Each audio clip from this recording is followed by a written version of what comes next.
அடுத்து தனுசு ராசிக்காரர்களுக்கு அதிசார குருபலன் எப்படி இருக்கு? ஏற்கனவே கடந்த காலத்தில் அர்த்தாஷ்டமத்தில் ராகு 10ல் கேது இருந்த காலம் தனுசு ராசிக்காரர்களுக்கு பெரிய சவால் நிறைஞ்ச காலம்னு போராடி இருப்பாங்க.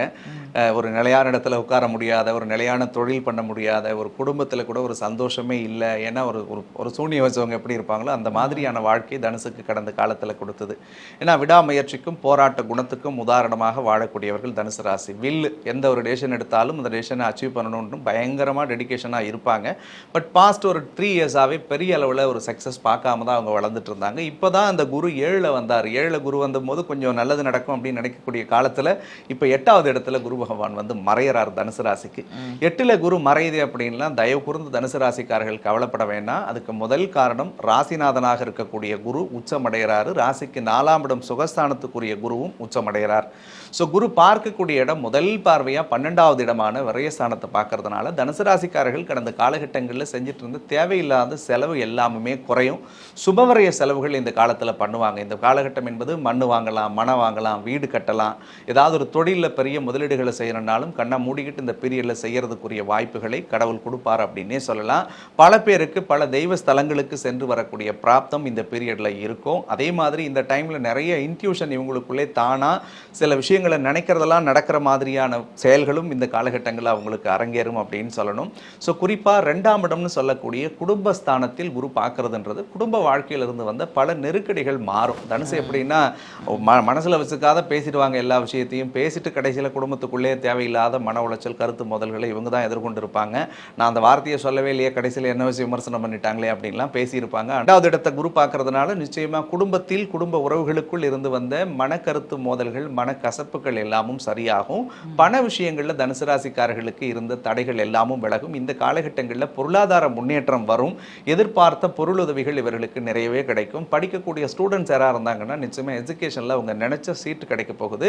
அந்த காம்படிட்டிவ் எக்ஸாம்ஸ் எழுதுறவங்களுக்கெல்லாம் கண்டிப்பாக ஒரு நல்ல பதவியுடன் கூடிய ஒரு அற்புதமான இடத்துல இவர்கள் உட்காரக்கூடிய அம்சம் உண்டு. ஸோ தனுசு ராசிக்காரர்களுக்கு கடந்த 1.5 வருஷத்தில் 4வது வீட்டில் ராகு இருந்த பீரியட்லாம் கண்டிப்பாக பல்வேறு மன இன்னல்களை குடும்பத்துக்குள்ளேயே அனுபவிச்சுட்டு இருந்தாங்க. குறிப்பாக தாயினுடைய உடல்நலத்திற்கு நிறைய மருத்துவ செலவுகள் செஞ்சுருப்பாங்க. பல பேர் ஒரு இடத்துல ஸ்டேபிளாக இருக்க முடியாத ஒரு டிராவலர் மாதிரியே, ஒரு சர்பம் எப்படி ஊர் விட்டு ஊர் போகும், எல்லை விட்டு எல்லை மாறுமோ அதே மாதிரி இவர்களும் அந்த மாதிரியான ஒரு வாழ்க்கையை வாழ்ந்திருப்பார்கள். தொழில்முறை சார்ந்த விஷயங்களில் கூட என்னதான் ஸ்டார்ட் பண்ணாலும் அதில் ஒரு லாஸ் ஆகிட்டே இருந்துச்சு.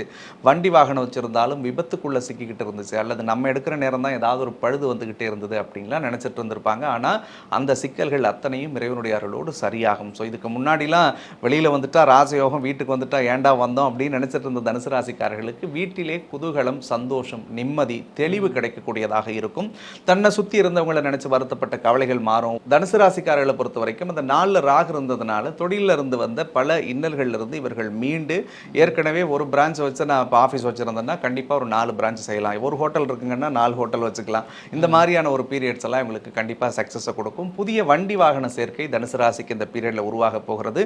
நீண்ட நாளாக வீடு வாங்கணும், வீடு கட்டணும் அப்படின்னு கனவுகளும் இந்த காலத்தில் நனவாகும். தனுசு ராசிக்கு 7வது இடத்திலிருந்து 8ல் குரு மறையிறதுனால மட்டும் சுபகாரிய விஷயங்கள், அதாவது கல்யாணம் பண்ணுறதுல மட்டும் கொஞ்சம் நிதானமாக 1க்கு 2 தடவை யோசிச்சு பண்ணுறது நல்லது. கணவன் மனைவிக்குள்ளே அடுத்த ஒரு 3 மாத காலங்கள் கொஞ்சம் விட்டு கொடுத்து போகணும். கணவனாக இருந்தால் மனைவியை நினச்சி வருத்தப்படுவாங்க, மனைவியாக இருந்தால் கணவனை நினச்சி வருத்தப்படுவாங்க. காதலர்களாக இருந்தால் இந்த காலகட்டங்களில் தேவையற்ற கருத்து மோதல்களை தவிர்ப்பது நல்லது.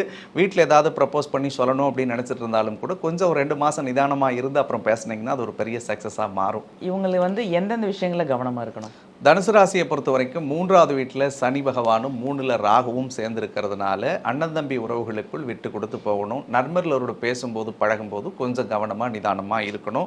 ஸோ யாரை நம்பியும் எந்த முக்கிய முடிவு பொறுப்புகளை தயவு செஞ்சு இந்த ஒரு குறிப்பிட்ட காலகட்டத்துக்கு ஒப்படைக்க வேணாம். அதே மாதிரி 9வது வீட்டில் கேது இருக்கிறதுனால அப்பாவோட ஹெல்த்தில் அந்த பூர்வீகம் சம்மந்தமான சொத்து பத்து விஷயங்களில் கொஞ்சம் நிதானம், பொறுமையாக செயல்பட்டு சில முக்கிய முடிவுகள் எடுக்கிறது ரொம்பவே நல்ல விஷயம். ஓகே, இவங்களுக்கு எந்த கோவில் போனால் நல்லாயிருக்கும்?